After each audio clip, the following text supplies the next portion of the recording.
बिस्मिल्लाहिर्रहमानिर्रहीम। Welcome to calculus and mathematics learning. आज के इस लेक्चर में मैं एक्सरसाइज नंबर 3.4 को कंटिन्यू करता हूं, जो कि रिलेवेंट है चैप्टर नंबर 3 वेक्टर से।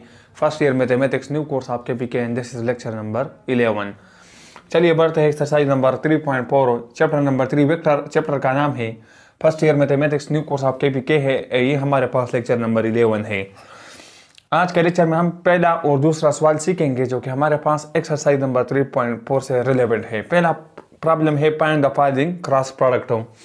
तो हमें 3 पार्ट्स गिवन है, इन तीनों पार्ट्स का हम क्या निकालेंगे, क्रॉस प्रोडक्ट निकालेंगे। सॉल्यूशन की जानिब मैं बढ़ता हूँ। पहला पार्ट हमारे पास है जे, इसका क्रॉस प्रोडक्ट हम ले लेना है किसके साथ हो, 2j + 3k के साथ हो। अब हम इनका क्रॉस प्रोडक्ट दो तरीकों से मालूम कर सकते हैं।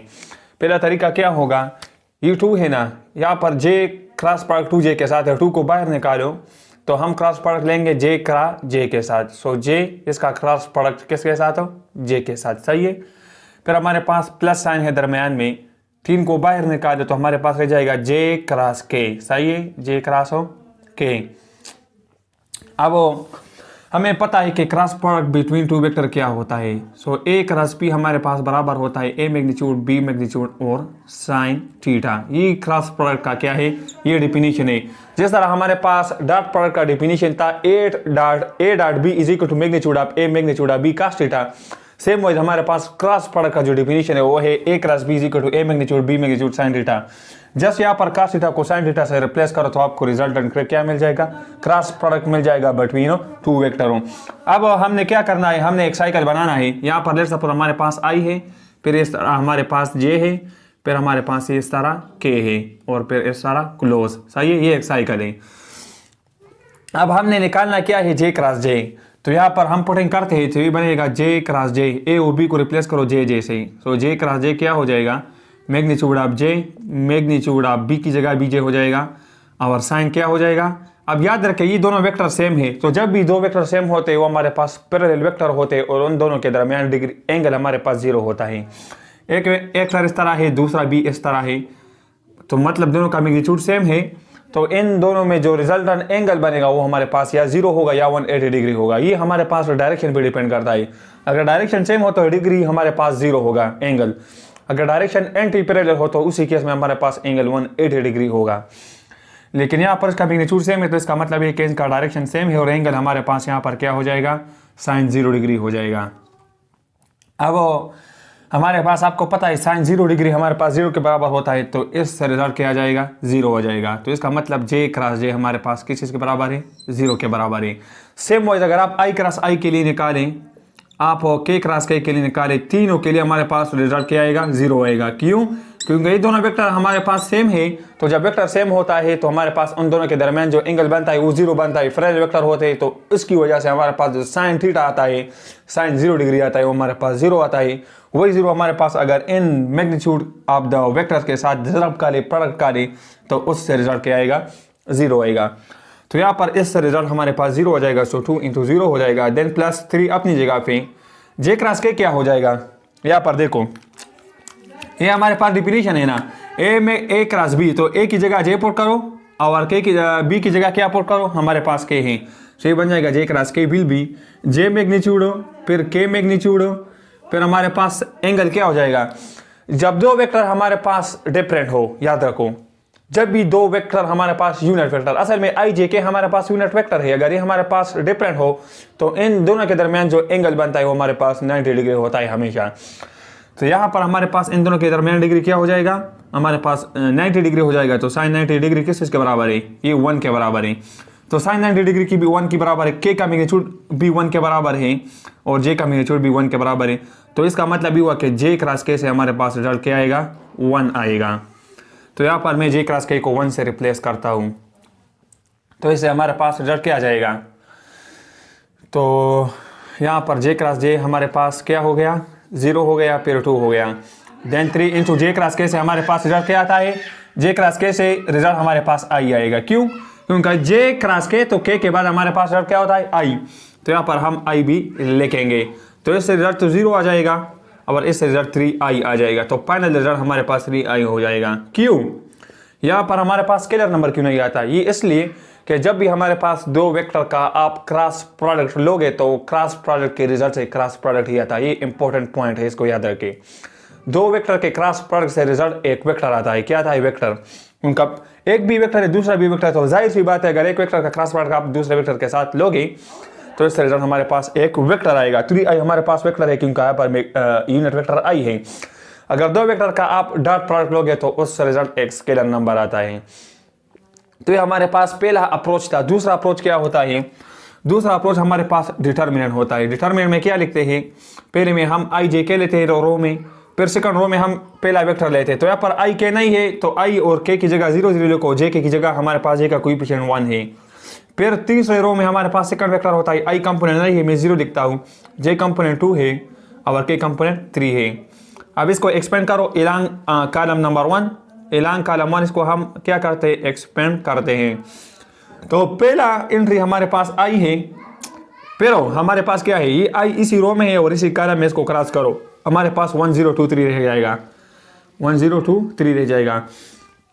अब मैं कॉलम 1 से एक्सपेंड करता हूँ तो 0 0 लेने की जरूरत नहीं है क्योंकि यहाँ पर हमारे पास ही ऑलरेडी 0 है। अगर इस 0 को आप उसके करस्पॉन्डिंग 2 क्रॉस 2 ऑर्डर डिटरमिनेंट से मल्टीप्लाई करोगे तो रिजल्ट हमारे पास 0 आएगा। तो इसलिए इसको एक्सपेंड करने की ज़रूरत नहीं है। तो यहाँ पर इसको छोड़ते हैं, इसको सिंप्लीफाई करो, यहाँ से 3 आ जाएगा माइनस फार्मूले का और यहाँ से 0 आ जाएगा और i बाहर, तो इससे रिजल्ट हमारे पास 3 आएगा। तो इसी अप्रोच से भी रिजल्ट सेम आएगा और इसी अप्रोच से रिजल्ट सेम आएगा। ये आपकी मर्जी, जिससे आप करना चाहे उसी से आप कर सकते हैं। तो इसके बाद पार्ट नंबर 2 की जाने बढ़ते हैं। दूसरे पार्ट की जाने बढ़ते हैं। 2i - 3j का क्रॉस प्रोडक्ट लेना है k के साथ। सो 2 बाहर आ जाएगा, i का क्रॉस प्रोडक्ट लेंगे किसके साथ? k के साथ। देन -3 बाहर निकालो, j क्रॉस k लेंगे। क्या लेंगे? j cross k। अब इसके बाद i क्रॉस k क्या होगा? ये i है, ये इस तरह जाएगा फिर k, तो दरम्यान में j मिसिंग है। तो जब दरम्यान में j मिसिंग है तो इसका मतलब हम क्या लेंगे? -j लेंगे। तो यहाँ पर हम क्या लेते हैं? 2 इंटू ये इस तरह जा रहा है ना i k में, i क्रॉस k, तो j मिसिंग है तो हम -j लेंगे, -j।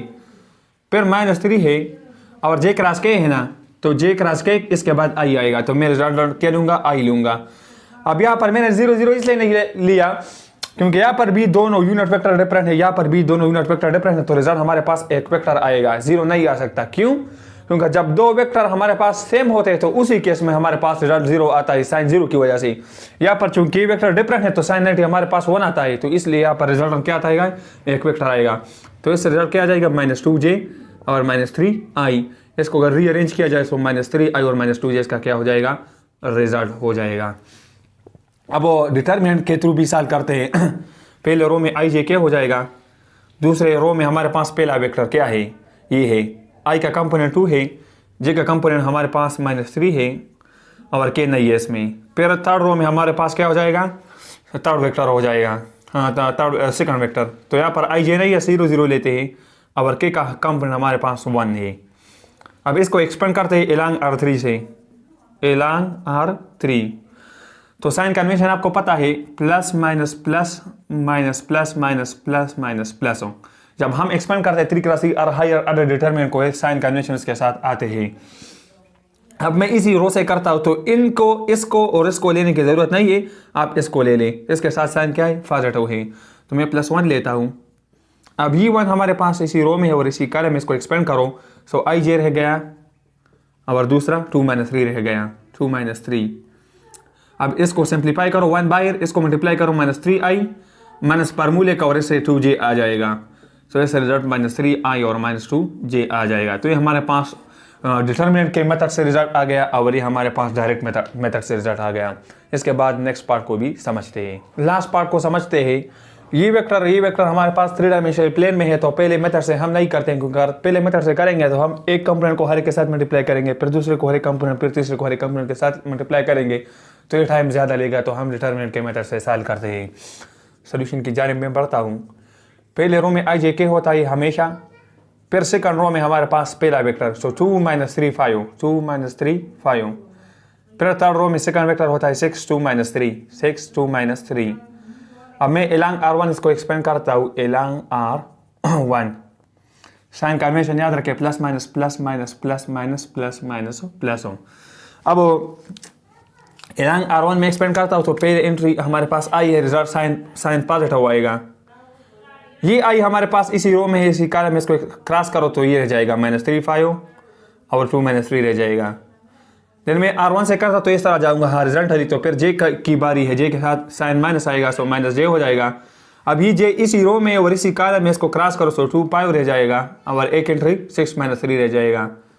फिर हमारे पास क्या है, हॉरिजॉन्टली प्लस के आएगा, सही है, प्लस के आएगा और ये के हमारे पास इसी कॉलम में है और इसी रो में, इसको क्रॉस करो सो 2 - 3 रह जाएगा और 6 2 रह जाएगा।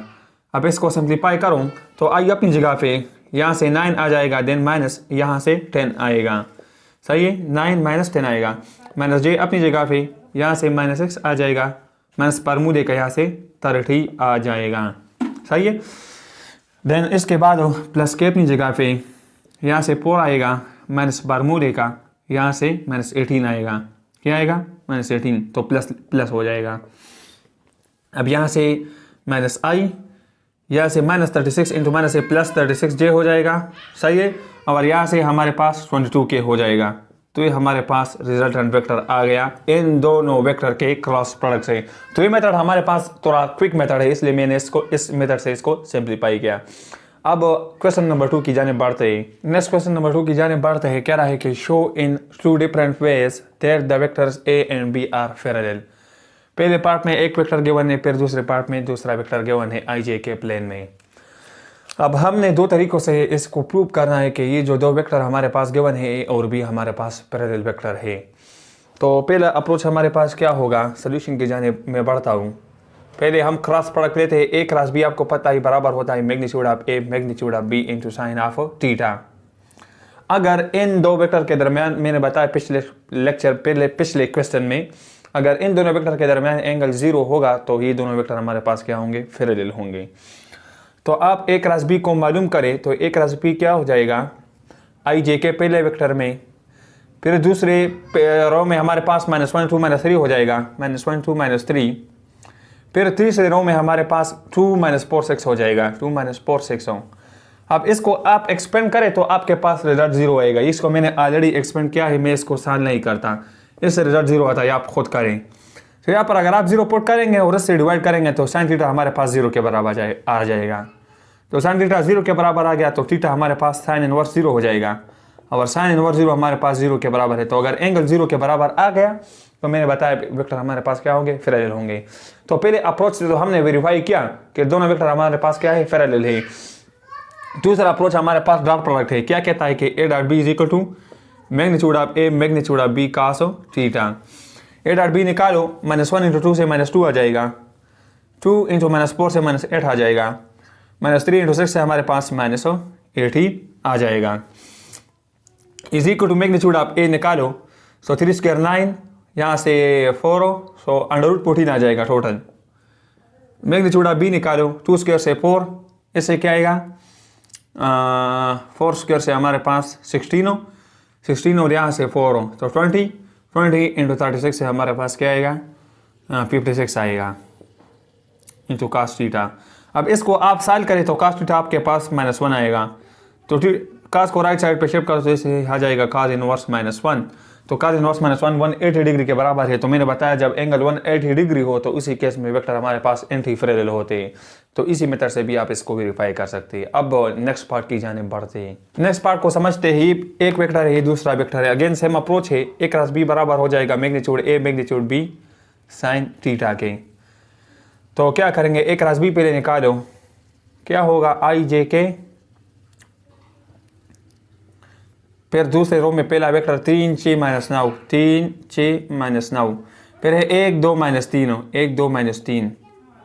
इसको सॉल्व करते हैं, R1 से एक्सपेंड करो तो पहला i आएगा, i इसी कॉलम में इसी रो में क्रॉस करो तो 6 -9, देन 2 -3 हो, देन हमारे पास -j आ जाएगा, सही है। फिर j इसी रो में इसी कॉलम में क्रॉस करो तो 3 -9 और 1 -3 हो, फिर क्या है तो इसके साथ साइन पॉजिटिव हो आएगा, इसको क्रॉस करो इसको क्रॉस करो तो 3 6 1 2 रह जाएगा, 3 6 1 2।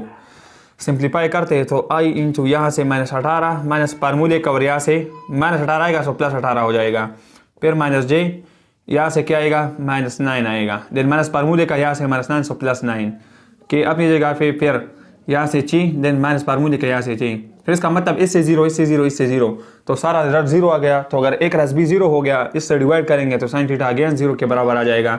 साइन थीटा अगर जीरो के बराबर है तो इसका मतलब थीटा हमारे पास 0 डिग्री, थीटा अगर 0 डिग्री है तो इसका मतलब ये दोनों वेक्टर हमारे पास क्या है, पैरेलल है। दूसरे अप्रोच से आप खुद करें A dot B is equal to A magnitude B magnitude cos theta से। इसी के साथ ये लेक्चर खत्म करना चाहता हूँ, फिर इंशाल्लाह नेक्स्ट लेक्चर में नेक्स्ट क्वेश्चन सॉल्व करेंगे। So thank you for watching this video.